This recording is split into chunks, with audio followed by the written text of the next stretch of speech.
Prince Harry and Meghan Markle's funds are clearly shrinking, and the signs are no longer subtle. As more information surfaces surrounding the quiet unravelling of the Archewell Foundation, one uncomfortable truth stands out. This restructuring didn't happen by choice.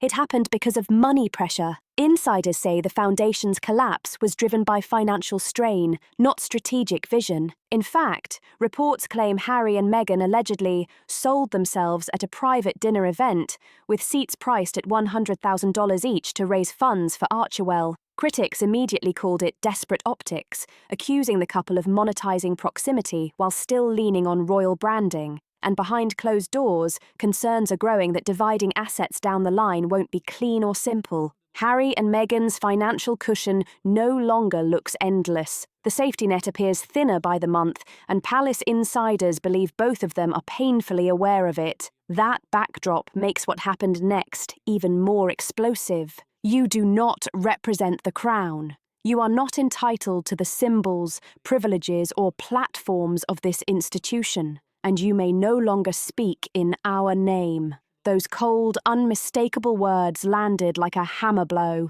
Delivered through official Buckingham Palace communication, they erased weeks of speculation in a single stroke. Issued on the morning of December 26th, the statement was personally reviewed and authorised by King Charles III himself. Palace aides say it ended what they described as a last-ditch reputational manoeuvre by Meghan Markle, an attempt to re-enter the royal sphere under the banner of overseas philanthropic responsibility and symbolic service. According to palace insiders, the statement came as a direct response to a formal appeal letter Meghan submitted earlier this month. The letter, sources say, wasn't hostile or emotional. It was polished, composed, and carefully measured. The tone was strikingly different from her past communications. Sources close to the royal press office revealed the request included several bold demands. Meghan allegedly asked for permission to publicly represent the monarchy at international charitable events. She also sought a special arrangement allowing her to wear a royal tiara at select ceremonies, framed as a symbol of enduring connection to the crown. Even more ambitious was her proposal to revive an international royal ambassador program, with herself positioned as its leader. Seasoned royal staff were stunned. The audacity wasn't subtle, one senior courtier said. This wasn't about relevance, it was about symbolic authority. What shocked insiders most was the calculated tone shift. Gone were sharp accusations and grievance-driven language, replaced with formal restraint and polished diplomacy. One palace source likened the letter to a job application wrapped in velvet, soft on the surface, but packed with expectation underneath. While the language avoided confrontation, the crown saw a deliberate play unfolding behind the scenes.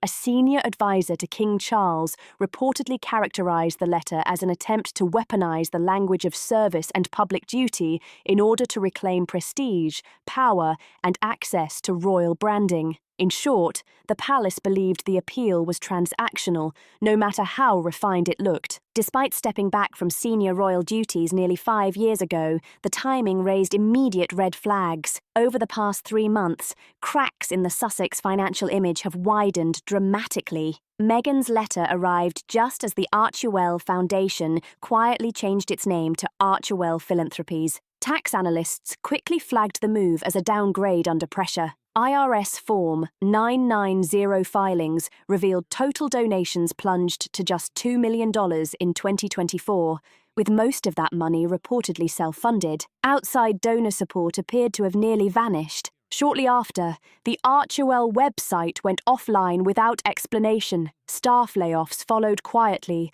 sparking renewed scrutiny over transparency and the organization's survival. Critics questioned how a once-touted global charity unraveled so fast. At the same time, Meghan's as-ever lifestyle brand struggled to gain traction. Media reviews were underwhelming, and sales reportedly lagged despite heavy promotion. Even branding tied to elite endorsements failed to spark sustained demand. Perhaps most humiliating, the couple was found auctioning off seats to private dinners for $100,000 each through charity buzz. The move triggered backlash almost instantly, with critics accusing them of celebrity self-monetization disguised as philanthropy. Palace sources confirmed all of these developments were fully known to His Majesty. In the eyes of the monarchy, they fundamentally disqualified Meghan from resuming any symbolic association with the crown. "She's not seeking royal duty," one Windsor aide said bluntly. "She's seeking royal visibility."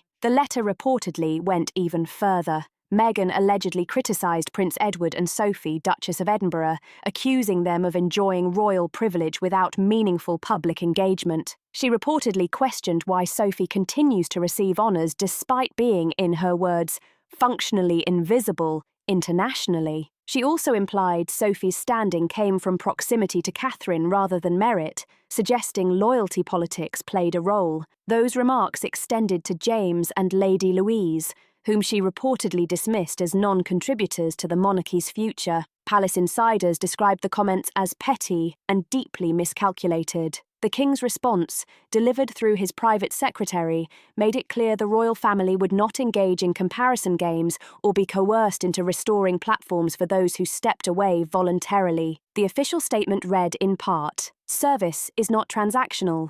It is not performative. It is not compatible with commercial ambition masked as public duty." Sources confirmed the tone reflected King Charles directly. The message was issued with full agreement from Prince William and Princess Anne, both known for zero tolerance when it comes to reputational exploitation. "This isn't personal," a senior aide told The Times. "It's institutional." Within hours of the palace rejection, observers noted a sudden silence from Sussex-linked media voices. No threats, no statements, just quiet. But insiders don't expect that calm to last. They anticipate controlled leaks, reframed narratives, and possibly another documentary or podcast attempting to portray Meghan's appeal as visionary rather than rejected. Still, palace officials remain unmoved. Charles's team reportedly sees the strategy as too little, too late, and painfully obvious. The timing of Meghan's request wasn't just diplomatically awkward, it was financially revealing. Behind the carefully crafted appeal, palace sources confirmed one motive stood above all else: money, and for the House of Windsor, that changed everything. Once celebrated as a bold post-royal platform, the Archewell Foundation has become a cautionary tale of overreach. By early December 2025, it quietly transformed again, rebranded as Archewell Philanthropies. Insiders say the change reflected legal retreat, not reinvention. The website shutdown, content removal, and abrupt staff dismissals reinforced that perception. "You don't pull the plug unless you're in trouble," one nonprofit consultant said. The most damaging evidence came from the Foundation's 2024 IRS filings, showing just $2 million in total contributions, a sharp drop from prior years. Most of the funds reportedly came directly from Harry and Meghan themselves. At the same time, their relationship with Netflix entered what insiders describe as a strategic freeze. After early momentum between 2021 and 2023, the platform reportedly passed on multiple Sussex pitches, including projects tied to Meghan's brand. Industry analysts say inconsistent output and declining viewer retention pushed Netflix to scale back. "Netflix doesn't need them anymore," one Hollywood producer said. "They needed Netflix." And that imbalance finally caught up. The fallout left Meghan in a fragile commercial position. As Ever, launched in October 2025 with major press backing, underperformed across key markets. Retail analysts even noted free jars of branded orange marmalade added to some shipments, a move critics called quirky and desperate. The most controversial move came with confirmation of Charity Buzz fundraising dinners, offering private access for $100,000 per seat. Though framed as philanthropy, critics saw it as selling proximity. "They auctioned off themselves," one former royal advisor said. "Not as storytellers, as tablemates." That campaign, reportedly drawing bidders from Los Angeles, Singapore, and Dubai, became a flashpoint in palace discussions about boundaries.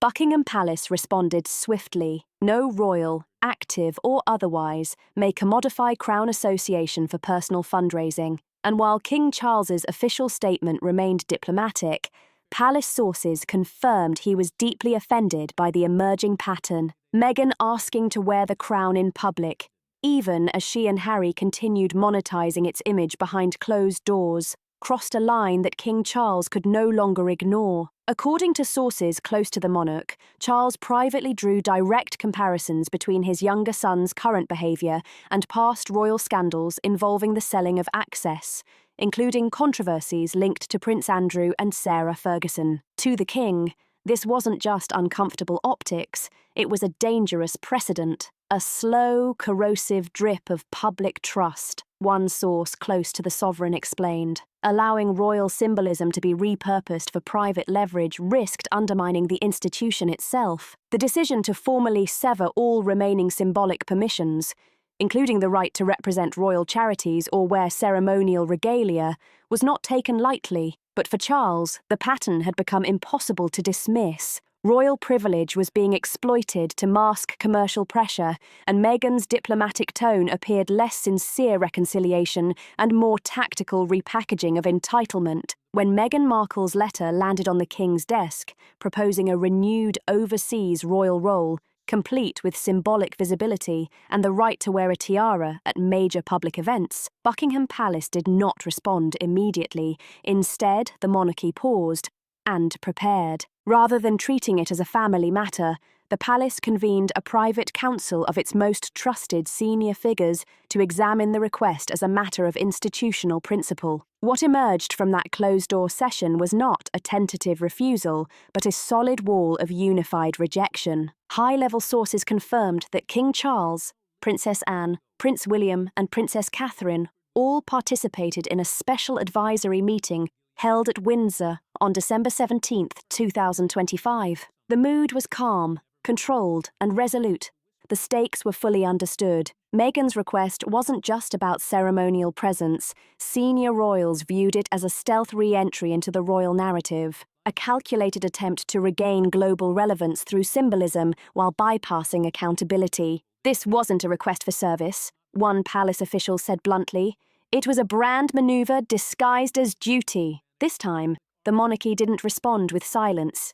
It responded with strategy. Charles leaned heavily on Anne and William, both known for zero tolerance toward reputational manipulation, to determine how final the institutional severance should be. Catherine, while less vocal, offered what one aide described as quiet, unwavering support for her husband and father-in-law's conclusion. Inside her letter, Meghan also launched what insiders now call a misguided attack on Sophie, Duchess of Edinburgh. She allegedly portrayed Sophie as an inactive royal who, despite low public visibility, continued to enjoy full honours, titles, and protections. The implication was clear. If Sophie could maintain status while staying largely out of the spotlight, why couldn't Meghan, whose global profile she argued far exceeded that of most working royals? But that argument deeply misread internal palace dynamics. Sophie, though low-key, is widely respected for discretion, loyalty, and uninterrupted service.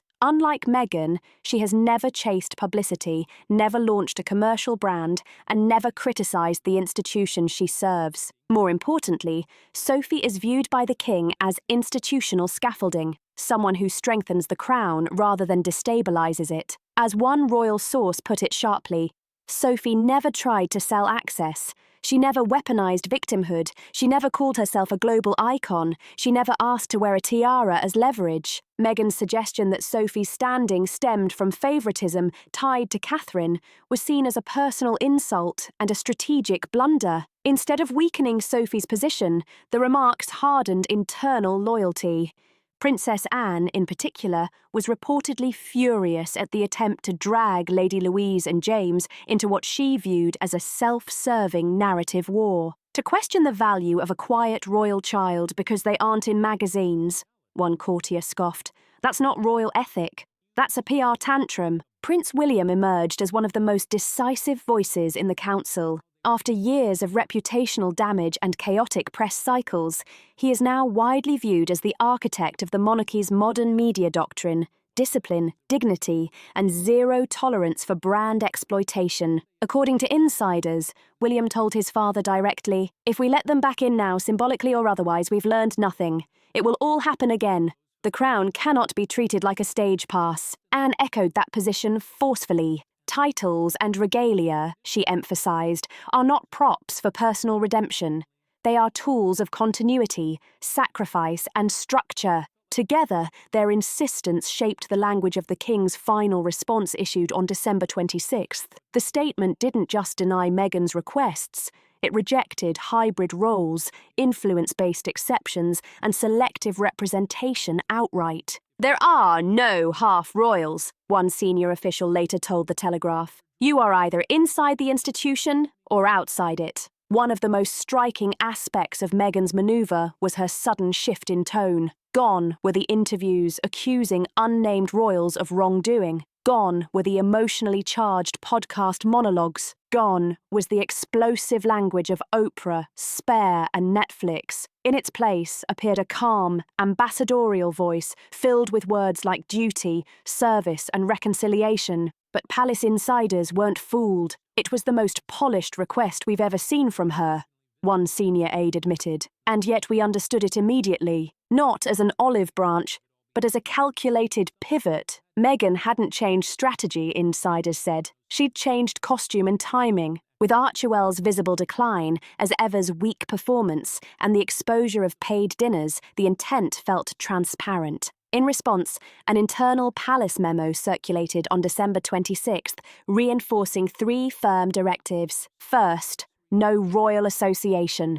Meghan and Harry are not to be introduced, referenced, or platformed in connection with any royal charity or ceremonial event. Second, no regalia usage. No individual outside the active royal roster may request or wear royal insignia, crowns, or tiaras without express sovereign approval. Third, no symbolic delegation. Royal titles may not be invoked in overseas philanthropic initiatives without direct authorization from the royal household. The memo concluded with a message from the King's private secretary. The institution will not bend for optics, it will not be coerced by influence, and it will not be used as a lifeboat for reputational salvage. For a brief window between 2021 and 2023, Harry and Meghan occupied a rare cultural lane. They were controversial ex-royals with enough mystique and Hollywood shine to command massive deals. From Netflix to Spotify, from publishing giants to speaking circuits, the money flowed, even without consistent output. The illusion formed that leaving the royal family didn't reduce their power, it amplified it. That illusion has now shattered. As 2025 closes, the attempt to maintain a billionaire lifestyle on a shrinking revenue stream has reached a critical breaking point. At the center of it all sits their $14 million Montecito estate, a sprawling compound with 16 bathrooms, a private theatre, tennis courts, rose gardens, and a custom chicken coop once proudly showcased on television. For years, the property symbolized independence and curated luxury, but insiders say maintaining it costs between $2 and $4 million annually, including staff, round-the-clock security, landscaping, insurance, and taxes. That doesn't include private travel, stylists, PR teams, and consultants required to sustain their public image. In 2024, the cracks widened. Netflix slowed development funding, Spotify ended its partnership, 2 major income pillars collapsed. Revenue from Spare, while significant in 2023, was one-time income. Publishing sources confirm no follow-up book is planned. Meghan's podcast deal has yet to deliver traction. As Ever, launched late 2025, underperformed across every measurable metric. Sales remain modest. Products are already being quietly discounted. At least 2 major retailers have reportedly stepped back from 2026 distribution plans. Archewell, once pitched as a legacy-defining charity, is now a shadow of itself. IRS Form 990 filings for 2024 showed contributions plunging to just $2 million, nearly all self-funded compared to $13 million at launch. The rebranding, the unexplained website shutdown, and the quiet dismissal of key staff all point to one unavoidable reality. The decline is no longer theoretical, it is documented.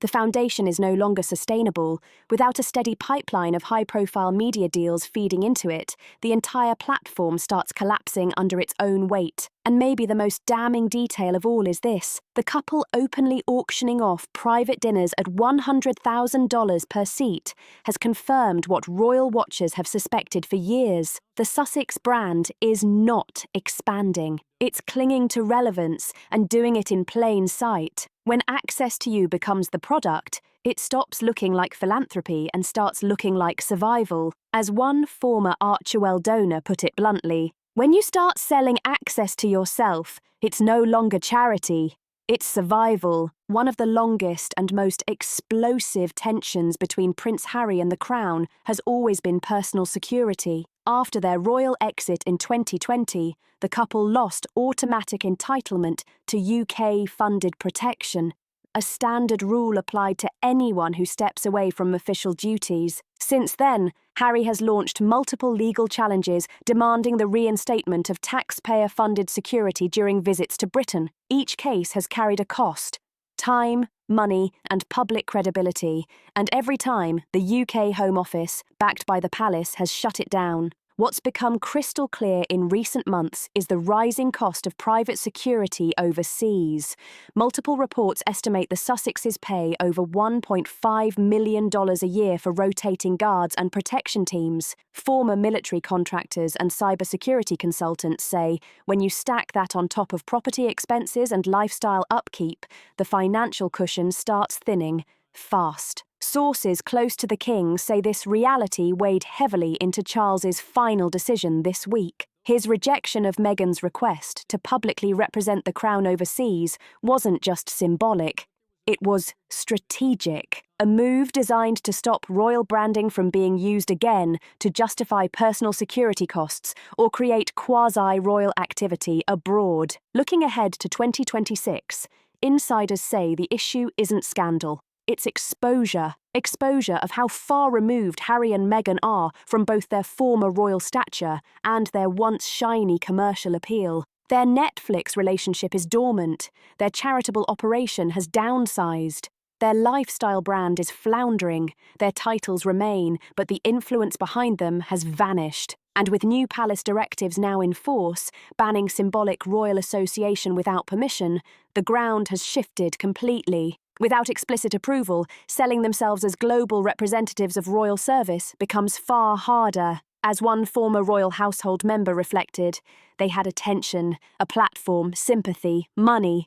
But they wanted influence without limits, and now the cost is catching up. In private correspondence, sources say King Charles delivered a warning sharper than anything before it. You may no longer mention the crown in business or charity. You may not refer to yourselves as royal representatives, and the House of Windsor will not subsidise false alignment. Insiders say it was the firmest statement the monarch has ever made on the matter. Though the message was never released publicly, palace aides ensured it leaked. Deliberately. The king's tone wasn't angry, sources say, but final. The era of ambiguity is over. There's no route back to institutional recognition and no guaranteed financial rebound. For the Sussexes, 2026 may be the year their past choices fully land.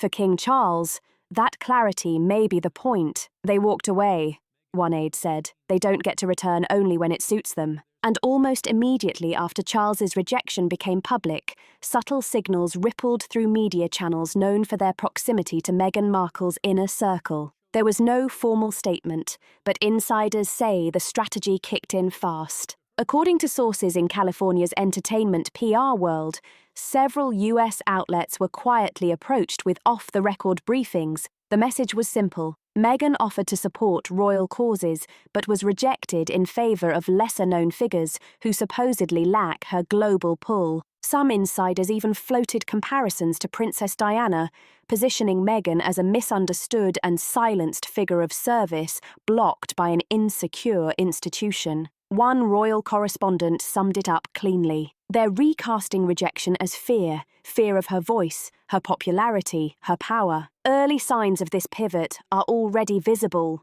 A Los Angeles talk show host, long rumoured to be close to Meghan's team, questioned why her offer to represent UK charities abroad was rejected, while figures like Sophie and Edward continue with their roles. At the same time, entertainment blogs began resurfacing old clips portraying Meghan as a trailblazer and humanitarian, quietly laying the groundwork for a "they never accepted her" narrative. Royal observers expect this media recalibration to speed up heading into January 2026, especially if the Sussexes move forward with another documentary or branded special. But this tactic carries real risk. British public sentiment has shifted sharply over the past year. Sympathy has dropped amid financial questions, reduced output, and perceived double standards. Analysts warn that another attempt to blame the monarchy or frame Meghan as a victim could blow back hard. As one UK editor put it, "You can only play the outsider card so many times.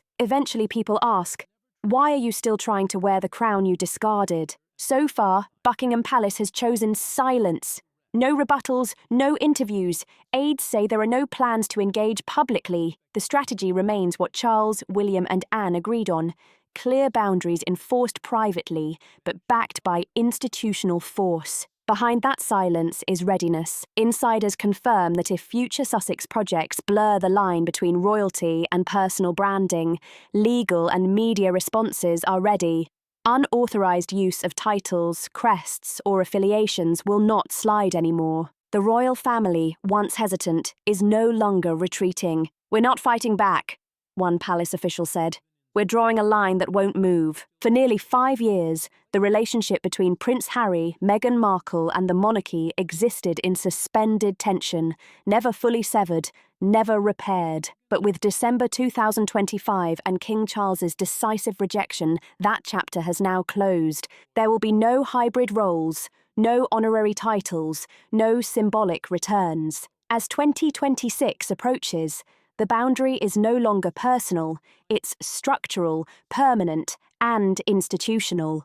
There will be no further negotiation. A senior courtier confirmed on December 27th that the royal house has clarified its position, and it will not change. Since the 2020 exit, the Sussexes operated in a grey zone, still styled as Duke and Duchess, still invoking royal imagery, still benefiting from residual symbolism. That soft leeway is now over. Palace insiders confirm that beginning January 1st, 2026, all internal royal documentation, event rosters, and diplomatic communications will remove Harry and Meghan from royal working group and patronage listings. Their names remain in the line of succession, but without function or representation. Any future use of royal association for commercial or media projects will face enforcement, including injunctions or cease and desist orders if deemed misleading.